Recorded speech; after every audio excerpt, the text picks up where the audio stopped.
Hi, Rick here with another index. A long time ago, in a galaxy wait, that's already wrong. But today's species is a Star Wars one, right?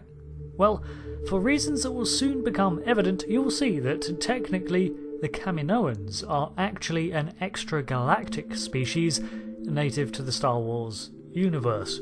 As a disclaimer, there will be some Legends materials mixed in to flesh them out, as their canon history is rather well recorded, but lacks a surprising amount of cultural context. I'll try to identify just when we're talking Legends, but most of it still meshes with what we've seen on screens. First off, the Kamino system is actually below the Rishi Maze, a satellite dwarf galaxy to the galaxy proper in which Star Wars takes place.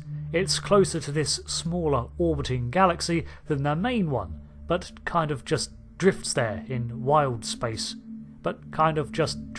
in the wild space in between, circling its single star alongside 12 other planets. The planet Kamino has 3 moons, a 27-hour day, and is now a water world, completely covered in ocean and racked by powerful storms, although this wasn't always the case.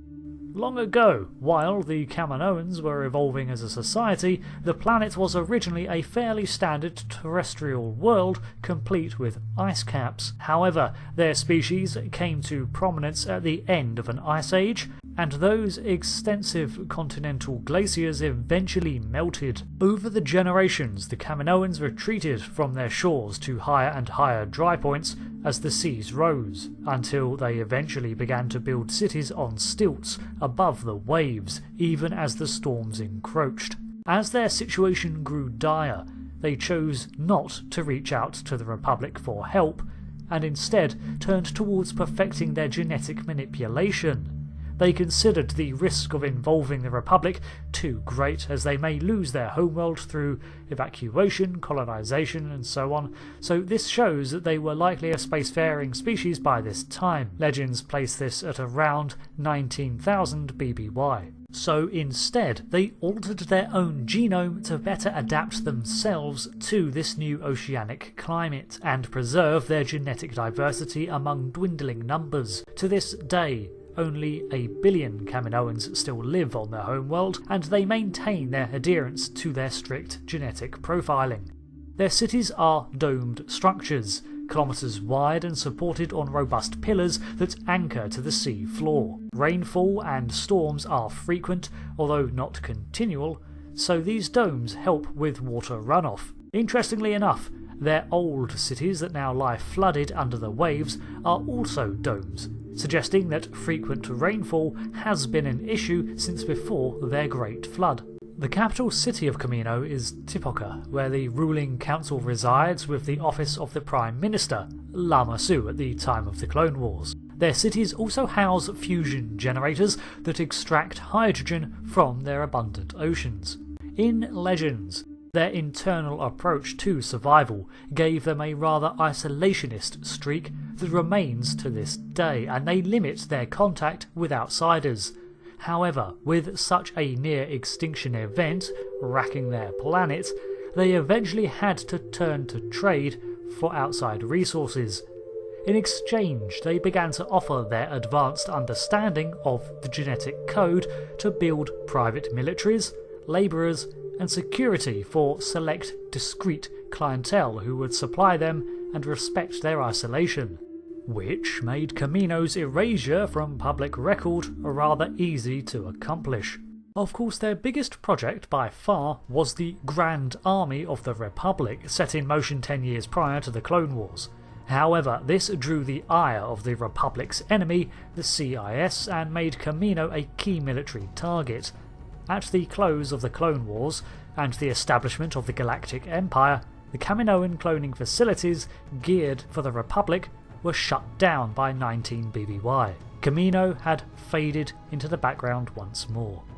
Biologically, the Kaminoans have adapted their own form to survive their extreme world, but the extent of their genetic modification is unknown. In legends, they are said to have always shared a connection to their seas and did evolve from primarily water-dwelling creatures, so their amphibious nature is likely a natural trait. Their skin is smooth and pale, whitish grey, sometimes with other tones. It looks to have a dolphin-like texture, which explains why the guys over at Generation Tech don't trust them. And they have elongated limbs and necks, leading to them to be between 2 to 2.3 metres tall.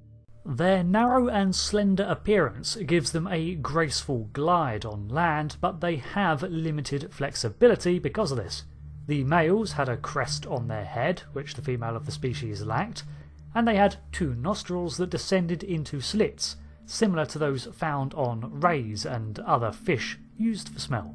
Although Kaminoans lack gills, and they also breathe through their nose, unlike fish.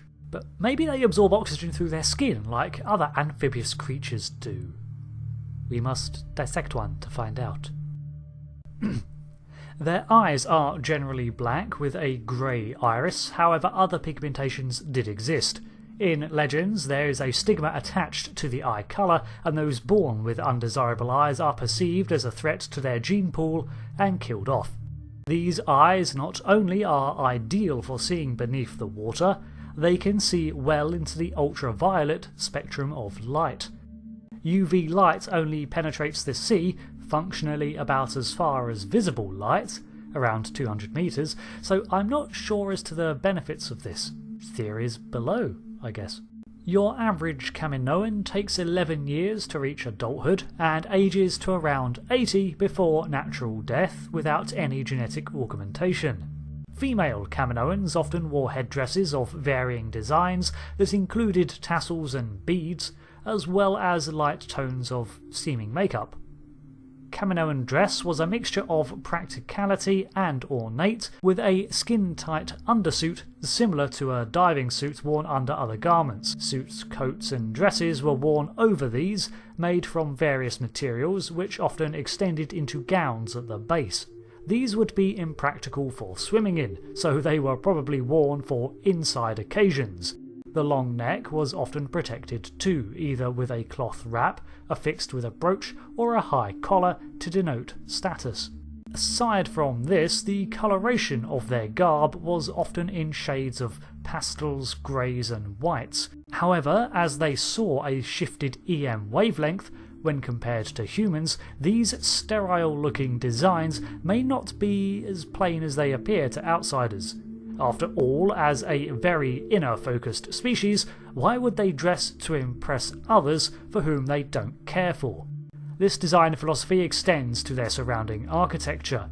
Their graceful movement is mimicked in their clean, curving stylistic choices, and this combines with the seeming white walls to create a clinical feel, which is apt for their chosen profession. Some say that their cold nature is a result of their society having survived a near-extinction event and their embracing of genetic modification. They don't trust others or even nature to mould their own fates anymore. They wrested back control of their world from environmental disaster and have emerged aloof as a result. Mapping their genome and becoming experts at cloning has further shaped this cultural norm into a genuine belief that they are superior to others, and only added to their isolationist attitude. They don't seek to exacerbate other powers in any outward xenophobia or anything like that, but it's rather easy to see them as simply arrogant. They treated their cloned products as a craftsman would his own creations. Critical and careful, but not as alive. They therefore simply killed 40 clones in their pursuit to uphold their reputation and their craft. They respected goals of self-improvement in others, and generally presented themselves in a calm and polite manner. They restrained their emotions drastically, especially around other species, adding to this aloof demeanour, and this has led them to become rather emotionally stunted. In legends, there was a ballet called the Nara, where a Kaminoan was to let their emotional expressions dictate their moves.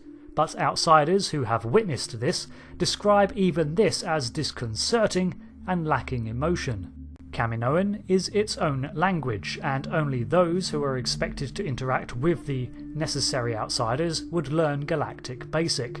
Their names usually consist of a short 2-letter word and a longer one, although there are exceptions. The Kaminoans travel to the surface of their planet not simply with craft, but also with the Awa, a winged cetacean, an air whale.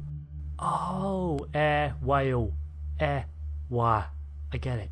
Just as they altered themselves to survive Kamino's slow submergence, the Awa were modified too. These beasts could travel both beneath the waves, where they would filter feed, and through the skies.